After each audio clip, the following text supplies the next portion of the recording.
So, um, if I was to recommend a company for independent contractors, for the companies I've been to, now I would say, okay, let me start over. If I were to recommend a company for independent contractors, it would be out of three different companies.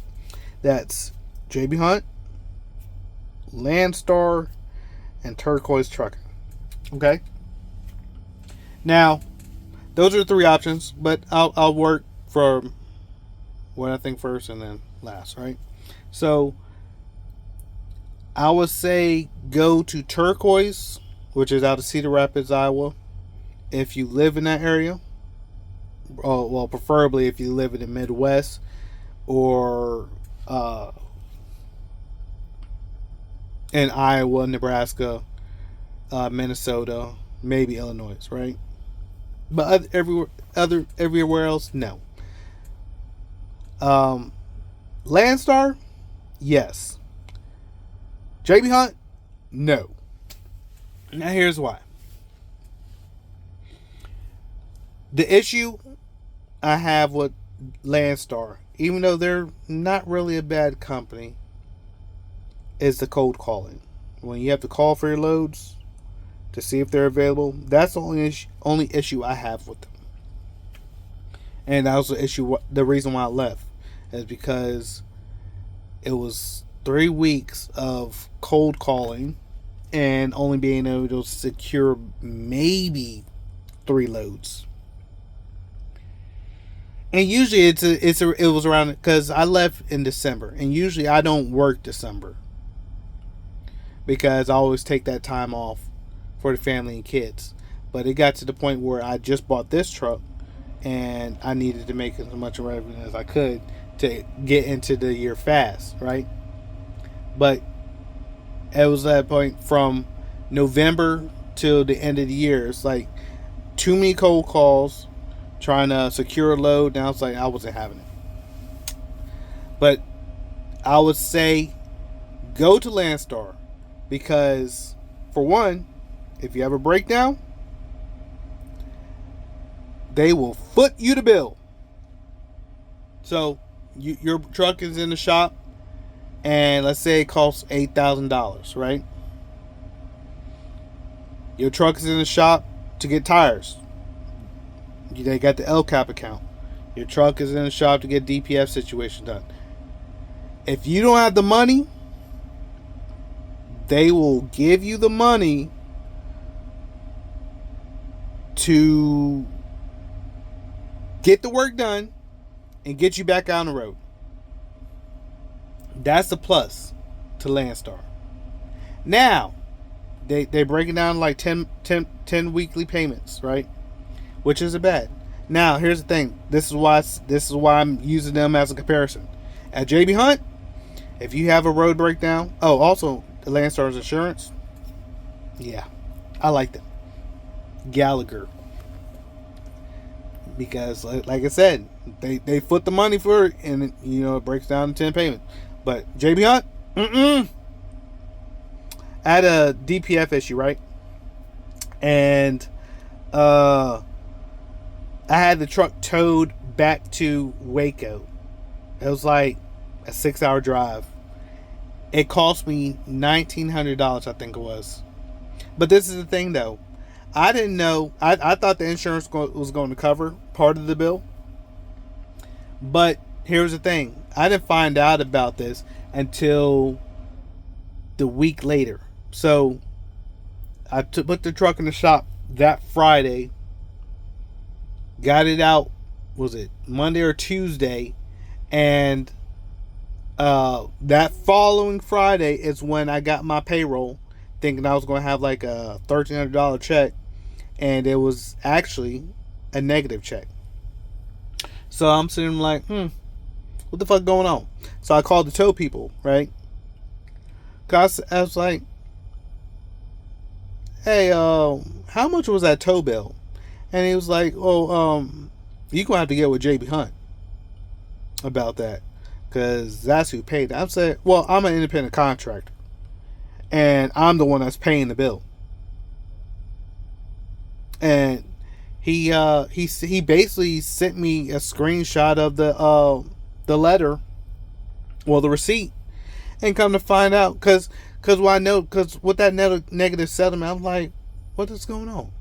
But I got the receipt from the guy, right?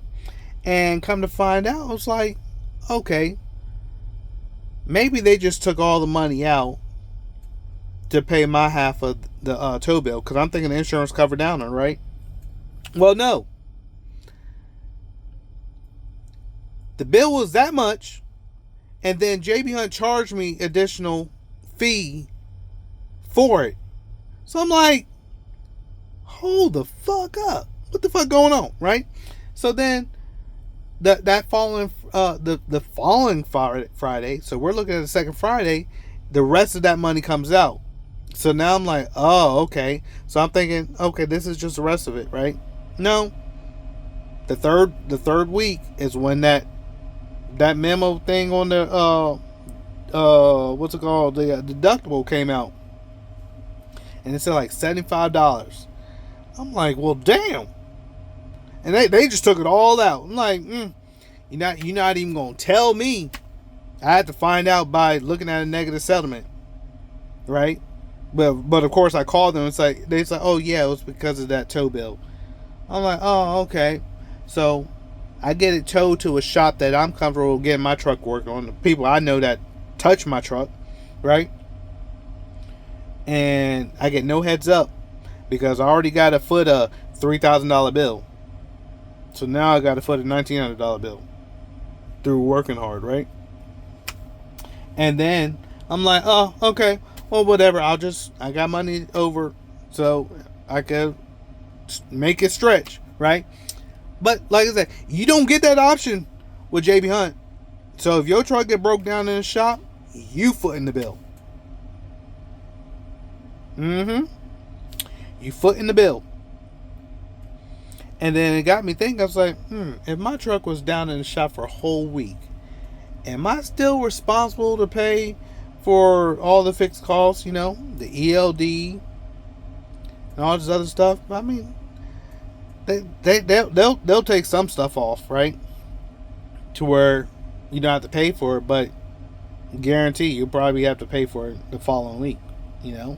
So I'm like, that's why I say Landstar is a plus when it comes to breakdowns, tire repairs, and all that stuff. Because if you ain't got the money, they gave it to you, but they break it down 10 payments. Now, keep that in mind. 10 payments of whatever it is that you're paying for. But at JB Hunt, you don't get that. And then their tire program is even worse, because they got a certain brand tire count, whatever that they use. And it's like, nah. And then also, what was it? Damn, forgot what I was gonna say.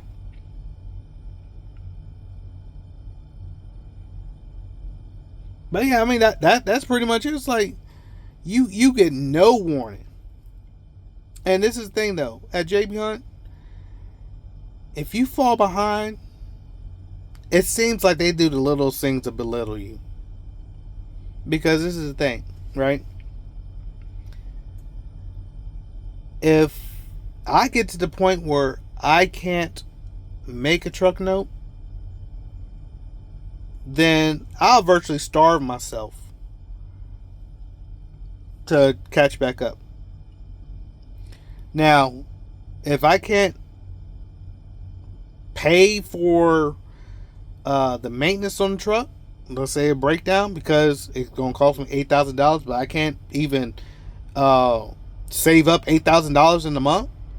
If I'm only grossing $6,000 a month, how the fuck do you expect me to save up $8,000? That means home's not getting paid. That means truck maintenance got to be neglected. That means home, truck, payment, Yeah, truck payments neglected. Maintenance definitely got to get neglected. So now you're pushing everything off. And then that's the thing that you don't want to happen. Because if you keep pushing everything off, you're going to have issues. Truck breakdown. Oh, you didn't want to change the tires because they was getting low. But you ain't got the money to change the tires because changing a set of tires is like, if you change 4 tires, that's probably like $2,000-$3,000 already, right?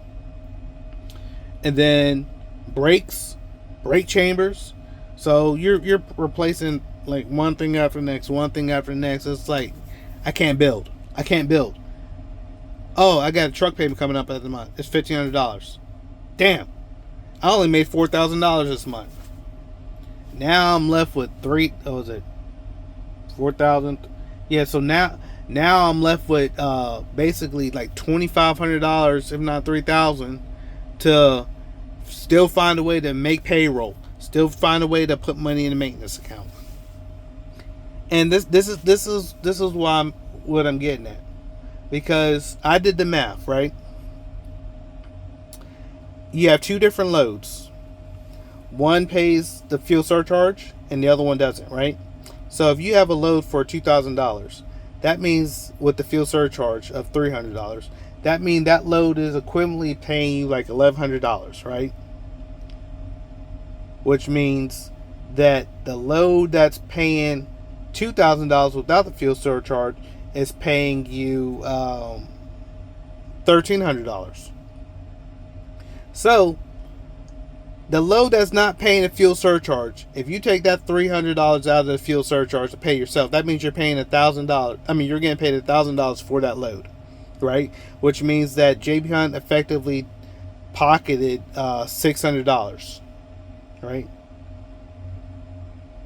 JB Hunt pocketed $700. Now, if you run the other load, that means you're pocketing $100, because the $300 in the fuel surcharge is already given to you, and they're only taking what is it?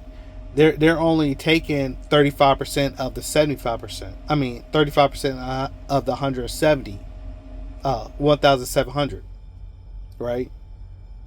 So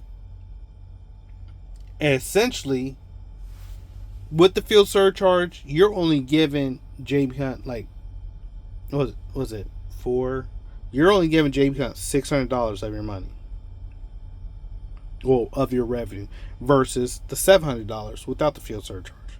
Now keep this in mind. We'll just round it up, right? 3, 4, yeah. But let's just say that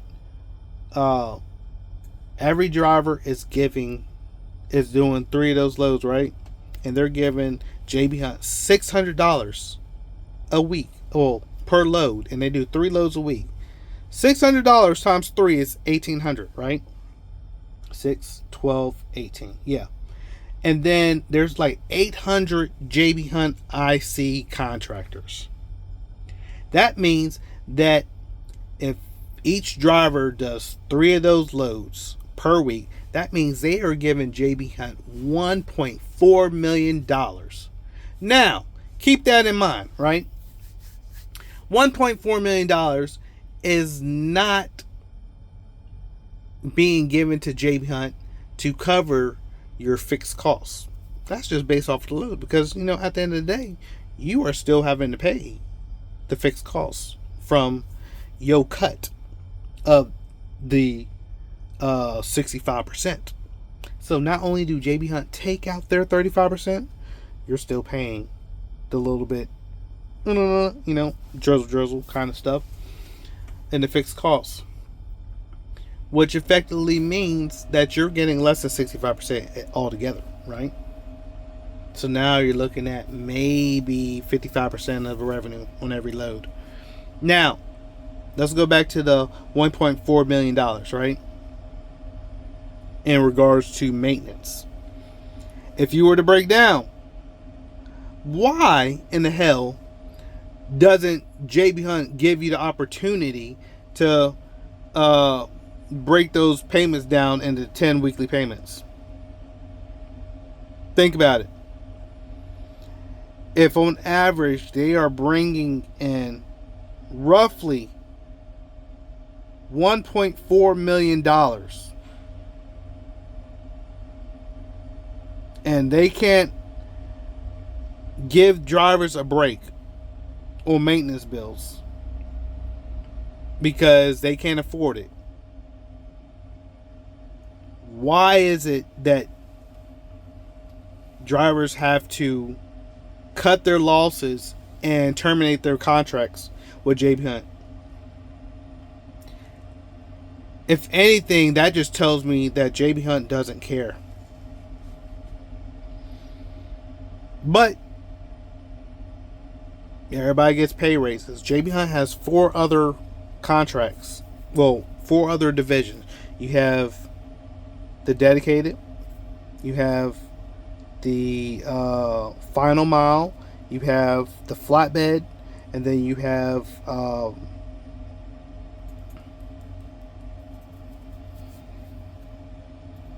intermodal.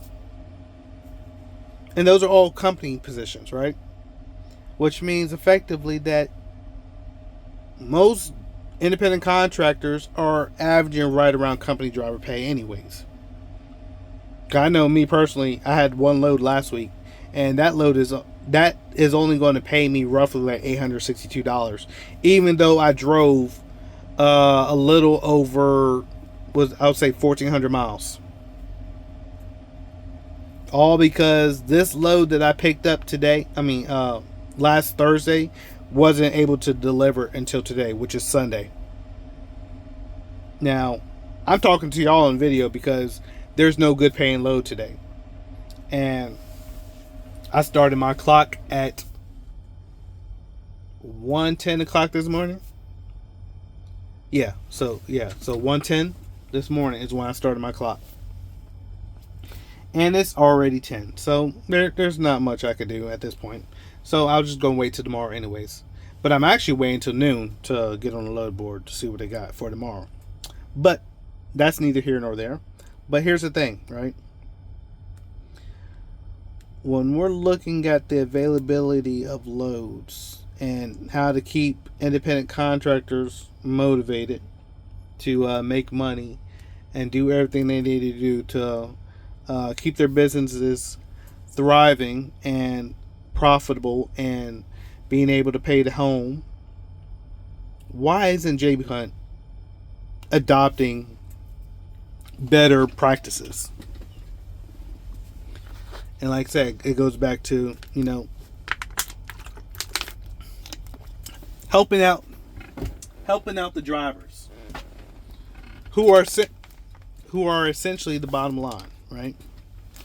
Because the way I see it, we are basically hauling loads that they don't want to give to their company drivers. And I say this because there was a lot of loads on the load board this morning as I was sitting at the Walmart Sam's Club DC waiting to get unloaded, that there was loads out of El Paso.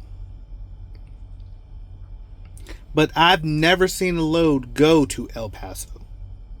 Which means if I'm just looking at Texas loads, it would only make sense for me to pick up out of El Paso if I was somewhere in Albuquerque, New Mexico. Or actually had a load delivering to El Paso, which I never see. But it would make sense if it was an intermodal load. And also, it would make sense that most of the loads that you see on the load board, just for Texas in general, are only paying like $700-800. Because I think for like some loads on their board for like a cent, and every time I ask about the true rate, they say, "Oh no, you don't want to do that load. It's a trailer move." So I'm like, why are these loads on the load board as offers to drivers if they are nonsense loads, right? And then also, like, you got loads for Laredo to Dallas that's paying $1,000. which means that if it has a fuel surcharge on it, you're probably going to see somewhere around $700. I mean, not $700. You'll probably see like 400 of that. But if it doesn't have it, then you're probably going to see like $650 of it. See what I'm saying? And I never really count the fuel surcharge as profit unless the fuel surcharge actually is profitable. Because I run my loads based off of what I run my loads with the fuel surcharge money, so I don't come out of pocket. And when you run without the fuel surcharge, that means you're basically telling everybody that you have money to blow and you can afford to pay the money to cover these loads. Like, case in point, when I was in Michigan last week, they had a load from Ohio. What was it? Dayton, Ohio, I think it was, going all the way to California, paying $1.46 a mile. Keep that in mind. $1.46. Who in their right mind would take that? That virtually means that load is only going to pay you roughly 30 cents. The money you spend in fuel trying to get out there is the money that is supposed to be paid to you. So there's no sense in running 2,200 miles for what, like $600 pretty much. But it's funny because last week's load, because I was only able to get one load last week because of this load, that I ran basically like 1,400 miles, but it's only going to pay me $800 because for some reason this load that I picked up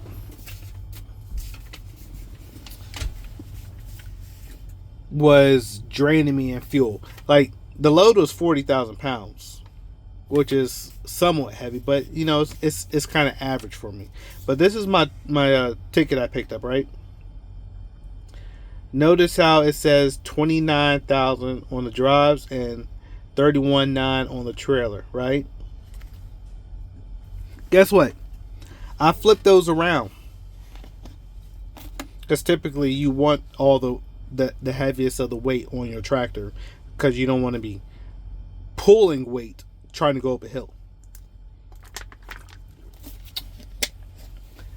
I ended up driving to just before West Memphis, and when I got there it said I had 996 miles till empty, and it was only 800 miles from there to here. Well, tell me why. From that point on, it was 6.2 miles per gallon, which means when I got to Troy, Texas, I had 126 miles till empty, which didn't make any sense. So something about that load was off. But this is fun. This is the funny part, though. It was 40,000 pounds, but the only thing that was in that damn trailer was popcorn. When I opened the door to the dock, I said, "You got to be fucking lying to me." It was just none but, it was 60 pallets of fucking popcorn. I was like, this is the fucking heaviest popcorn I've ever seen. I was so pissed because I'm thinking about the load, the Frito-Lay's loads. You know, those are generally like 8,000, 9,000 pounds of chips, but you know, it's not the little bags. It was like the family size bags. You know, shit, like bags the size of my fucking head, right? So I was like, damn. But the load wasn't shifted, but it was all the way to the back door. Like I said, 60 pallets. So shit. Maybe most of, sorry, I had to call. Maybe most of that load was the pallet weight. But long story short, long rant short, out of the 3 companies that I've worked with, I would only recommend 2. One, if you're in a certain region. The second one, if you want to basically stay ready and be able to be accommodated for your shortcomings. And one, just flat out no. Because based off of what I'm dealing with, it ain't worth it. Not worth it at all. Oh, and don't get me started on the dedicated account, because that's another comparison. The Walmart dedicated account for Landstar versus the Walmart dedicated for JB Hunt. You better off going to Walmart. Landstar. Because here's the thing. I'll say it real quick. At Landstar, on their dedicated account, you got incentivized to run as hard as you could. So, JB Hunt, it was $550 a day for 5 days. Whatever you ran, you was automatically guaranteed $550 a day. But this is the thing. If you ran over X amount of miles, you was done for. Because you're not getting paid all that extra miles, right? But at Landstar, I think it was like 2,200 miles per week, guaranteed, $2.50 a mile. If you ran over those 2,200 miles, every additional mile that you ran over, you was guaranteed at $2.50 a mile, plus a fuel surcharge. So me, when I was on that account for, I think it was like 3.5 months, I literally brought in like $60,000, almost $70,000, and I was like, damn. If this was the case, there's no reason to get off of the dedicated account, because you're technically making just as much as a Walmart employee driver, if not more. And you're going home kind of the same schedule as them. It's just you're running your own equipment, which I should have maintained my composure before ultimately leaving Walmart.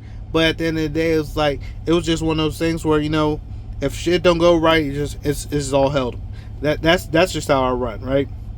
I'm very blunt about what I do, and if I'm not going to be accommodated, I kind of lose all hell with it. So I ended up just like I said, all right, well, I'm done.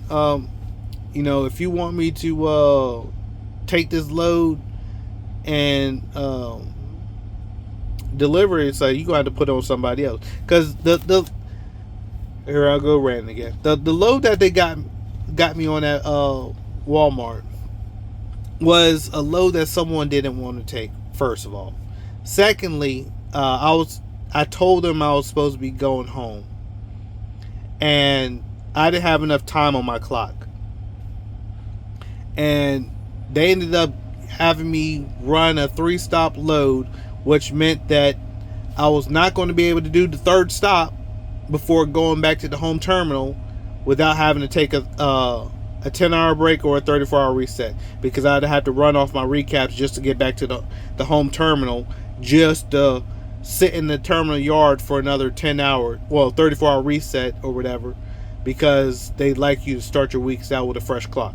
So I was like, nah, I'm not doing that. I'll just deadhead back to the house. To the terminal yard. And I was like, that was it for me. But I left them and then went on to bigger, better things. And now that I think about it, I was like, yeah, you should have kept your composure. But at the end of the day, I'm just who I am. So that's just what it is.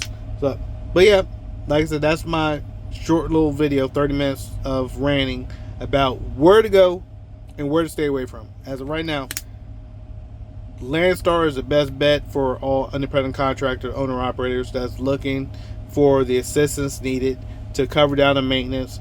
And get on the Walmart account if you go to Landstar, specifically in Texas. Look up the LEE code, Mr. Lee. He'll get you right. That's if you have space, because he has like 3 accounts out there. Yeah, so that's it. But yeah, don't do JB Hunt. They not going to help you. That's just God honest truth. Hear me now. It's God honest truth. Till next time. Peace.